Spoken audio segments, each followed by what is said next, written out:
Snickers mürəbbəsi çayın yanına yaraşan ən dadlı mürəbbələrdən biridir. Əgər heç vaxt hazırlamamısınızsa, bu videonu sona qədər izləyib yaddaşa verin. İlk öncə yaxşı qızdırdığımız tavaya şəkər tozunu əlavə edib yaxşıca əridirik. Daha sonra şəkər tozu tam əridikdən sonra kərə yağını da əlavə edib dayanmadan qarışdırırıq. Kərə yağı tam əridikdən sonra qaymaq əlavə edirik.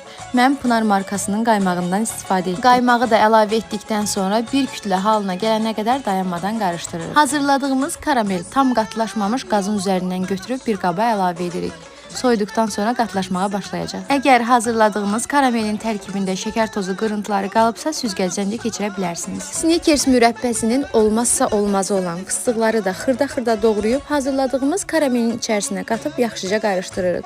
Yarım saat soyuducuda saxladıqdan sonra pür rəngi çayın yanında nuş edə bilərsiniz. Videom qarşınıza çıxdısa, səhifəmi izləməyi unutmayın. Hazırlayacaq olan hər kəsə nuş olsun. Hələlik. Başına dolanım.